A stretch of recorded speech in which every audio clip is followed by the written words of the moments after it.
آپ جو لینے کے لیے، لیکن پتہ کچھ نہیں لگا اور مجھ سے غلطی ہوئی، معاف کر دیجیے۔ اس کے بعد دل نے اس کو جھنجھوڑا، کہا اللہ کے بندے، جس اللہ کے ولی کے دسترخوان پر بیٹھ کر تو نے 3 ہفتہ پلاؤ کھایا ہے، کچھ تو اللہ کے بندے کو ہدیہ دے کر کے جا۔ چنانچہ جیب سے 100 روپے نکالے اور حضرت کے ہاتھ میں تھمایا۔ حضرت نے منع کر دیا، یہاں تک وہ رونے لگا، اتنا اصرار کیا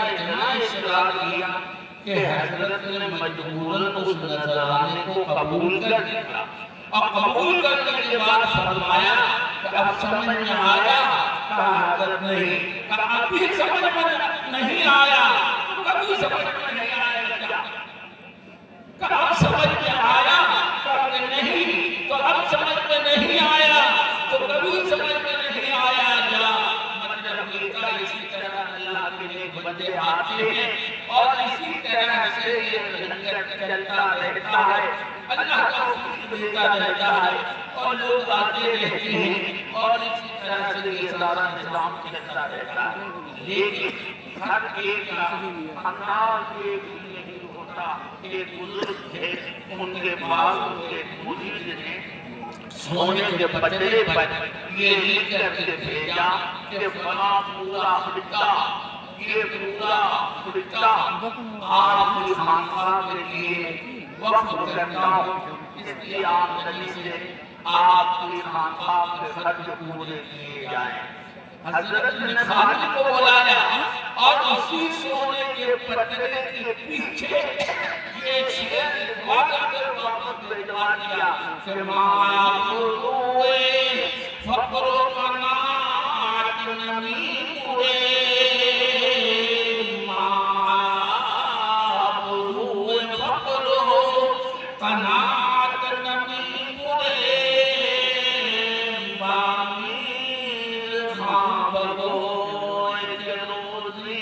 مقدر بامیر خواب کو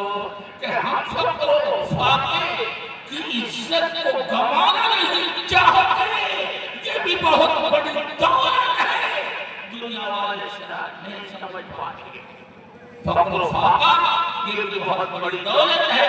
ہم اس کی عزت کو گوانا نہیں چاہتے۔ میر خان کو جا کے کہہ دو کہ ہماری روزی اوپر والے نے طے کر دی ہے، ہماری روزی اوپر والے نے طے کر دی ہے۔ میرے بزرگوں، اللہ نے اس لیے اعلان کیا ہے کہ نحن قسمنا بینہم معیشتہم فی الحیات الدنیا، کہ دنیا کی زندگی میں معاش اور معیشت اور رزق میں قاسم ہم ہیں، اس کو کتنا دینا ہے، کب دینا ہے، کیسے دینا ہے، کہ ہم جانتے ہیں۔ ہم آجت آنی میں ابال کہ یہ وہ ارے وہ پیدل چل رہا تھا اور سائیکل پہ چلنے لگا، ارے سائیکل تیز کے بعد ہم موٹر سائیکل پہ چل رہا ہے، موٹر سائیکل تیز کے بعد 4 چکا ہو گیا، ارے اس کے بعد مٹی کا گھر تھا، اب مٹی کا گھر کہاں سے بچ گیا، اس لیے کام دیکھو۔ میرے بزرگوں، آج امت کے اندر جہاں بہت سارے امراض پیدا ہو گئے ہیں جو امت کو تباہ کرنے والے ہیں، ان میں سے ایک بڑی بیماری حسد،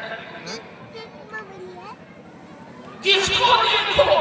چل رہا ہے، اس کی ہاڈی میں وبال، ارے دینے والی ذات تو اللہ کی ہے،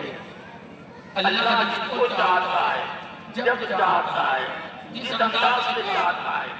آواز دیتا ہے۔ اگر کسی مولوی کو آواز دیا تب تو گھٹیا کھڑی کرنی ضروری ہے اس بچے کے لیے۔ یہ مولوی کیسے اچھا کھانا کھا رہا ہے، یہی بات ضروری ہے۔ یہ مولوی کو ضرور ہوگا جب یہ اچھا کھا رہا ہے، اس کا اچھا مدرسہ کیسے بن گیا، یہ اچھی سواری پر کیسے چل رہا ہے۔ میرے دوستو، غیر تو غیر کو اپنی بھی بدگمانی کے شکار ہو جاتی ہے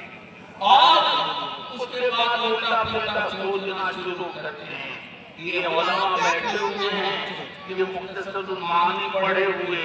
صاحب مختصر نے ایک جگہ لکھا ہے کہ کم عاقلین عاقلین عیت مذاہبہ وکم جاہل جاہل تلقاہ مرزوقا، بہت سے دانا بلکہ دانوں کے دانا، بڑے سیرت بڑے ہوشیار، لیکن حال یہ ہے کہ نان سبینہ کے محتاج ہے، اور بہت سے نادان ارے دستخط کرنا نہیں جانتے، انگوٹھا لگاتے ہیں، لیکن اتنا دے رکھا ہے اللہ نے کہ رکھنے کی جگہ نہیں ہے اس کے پاس، رکھنے کی جگہ نہیں ہے اس کے پاس۔ بڑے بڑے سیٹ ملیں گے آپ کو، بمبئی میں چلے جائیں گے، جو موڑے موڑے کاؤ لگے کہ صحابے ٹانگ ٹانگ لڑائے لیتے ہوں گے، سارا کام منیجر کر رہا ہوگا۔ اس لیے اتنے والد حافظ تھے، وہ گھوڑی پر ہمیشہ چلا کرتے تھے، اور نوجوان کالج کے بچے ہمیشہ چلا کرتے تھے۔ تو ایک مرتبہ کچھ نوجوان لڑکوں نے پا لیا حافظ جی کو اکیلا، اس کے بعد پکڑ کے اپنا مادری زبان میں کہا، اپنے مادری زبان میں کہ حافظ جی آپ کا بھگوان کیا کرتا ہے؟ ان کی زبان اپنی جو تھی اس میں کہا کہ آپ کے بھگوان کیا کرتے ہیں؟ تو حافظ جی نے یہ جواب دیا اور چلتے بنے، رکے نہیں وہاں، کہا کسی کو بولے بولے نوٹ، کسی کو بولے جانا نوٹ، کسی کو بولے بولے نوٹ، کسی کو بولے جانا نوٹ، ہمارا بھگوان یہی کرتا اور چلتے بنے۔ اب اس کے بعد ان کی سمجھ میں نہیں آیا، اب پھر حافظ جی کا انتظار، اب حافظ جی آئے تو حافظ اس کا مطلب تو سمجھا دیجیے، کہا تم نے یہی پوچھا تھا نا کہ آپ کے اللہ کیا کرتے ہیں، تو ہمارے اللہ یہی کرتے ہیں کہ کسی کو بولے بولے نون کہتے ہیں نمک کو، یعنی کسی کو اتنا نمک دے دیتے ہیں کہ اس کے پاس گودام نہیں ہوتا رکھنے کے لیے، گودام بڑھانا پڑتا ہے، اور کسی غریب کے پاس اتنا نمک نہیں ہوتا، بولے جانا نون یعنی کہ وہ روٹی نمک سے لگا کر کے کھا سکے، تو کسی کو بولے بولے نون یعنی نمک کی بولیاں دیتا ہے، اور کسی کو بولے جانا نون یعنی کسی کے پاس اتنا نمک نہیں ہوتا کہ وہ روٹی کو نمک سے لگا کر کے کھا سکے۔ میرے بزرگوں، اللہ نے جان دیا ہے، وَإِن شَيْءٍ إِلَّا عِندَنَا خَزَائِنُهُ وَمَا نُنَزِّلُهُ إِلَّا بِقَدَرٍ مَّعْلُومٍ، کہ ہر چیز کا خزانہ میرے پاس ہے، عزت کا خزانہ میرے پاس، صحت کا خزانہ میرے پاس، اولاد کا خزانہ میرے پاس، جو مانگو کسی کے در پر تم جاتے ہو، لیکن اللہ جو دے رہا ہے دنیا کے اندر، ایک بات یاد رکھیے گا، امام بخاری نے اسی لیے آخری باب قائم کیا ہے، قول اللہ عز و جل وَنَضَعُ الْمَوَازِينَ الْقِسْطَ لِيَوْمِ الْقِيَامَةِ فَلَا تُظْلَمُ نَفْسٌ شَيْئًا وَإِنْ كَانَ مِثْقَالَ حَبَّةٍ مِّنْ خَرْدَلٍ أَتَيْنَا بِهَا وَكَفَىٰ بِنَا حَاسِبِينَ۔ یہ مت سوچنا کہ تمہاری زندگی ایک دم سے بیٹھ گئی ہے جانور کی طرح،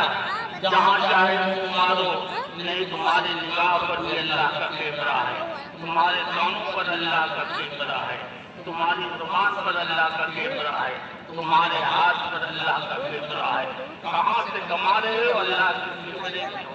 کہاں خرچ کر رہے ہو اللہ کے کیمرے میں ہو، زندگی کیا کیا اللہ کے کیمرے میں ہو، جوانی کی کہاں بتائی اللہ کے کیمرے میں ہو، کیا پہن رہے ہو اللہ کے کیمرے میں ہو، خلوت میں جو ہو رہا ہے اللہ کے کیمرے میں ہے، جلوت میں جو کر رہے ہو اللہ کے کیمرے میں ہے، اور سارا لکھا اللہ پاک میزان عدل میں رکھے گی۔ وَنَضَعُ الْمَوَازِينَ الْقِسْطَ لِيَوْمِ الْقِيَامَةِ فَلَا تُظْلَمُ شيئا کسی پر کوئی ظلم نہیں ہوگا إن كان مثقال حبة من خردل أتينا بها وكفى بنا حاسبين رائی کے دانے کے برابر اچھائی یا برائی ہم نے اور یا آپ نے کی ہوگی چاہے تنہائی میں کی ہو چاہے اجتماعیت میں کی ہو اجالے میں کی ہو یا اندھیرے میں کیا ہو یہ سب نامہ اعمال میں پہنچ جائے گا اور وہاں عزت ہوگا اس لیے اس سے بے خوف ہو کر زندگی ہمیں اور آپ کو نہیں گزارنی ہے کہ ہمیں مرنا نہیں ہے ایک دن مرنا ہے اور مرنے کے بعد اللہ کے سامنے پیش ہونا ہے میزان عدل پر حاضری دینی ہے وہاں ہماری پوری زندگی کا حساب ہوگا جو دیکھا ہے اس کا حساب لینا ہے جو سنا ہے اس کا حساب لینا ہے جو کھایا ہے اس کا حساب لینا ہے جو پہنا ہے اس کا حساب لینا ہے جو بولا ہے اس کا حساب لینا ہے جہاں گئے ہیں اس کا حساب لینا ہے بے حساب خالی زندگی نہیں ہے اللہ سمجھ کر ہم کو زندگی گزارنے کی توفیق عطا فرمائے۔ اللہم صلی وسلم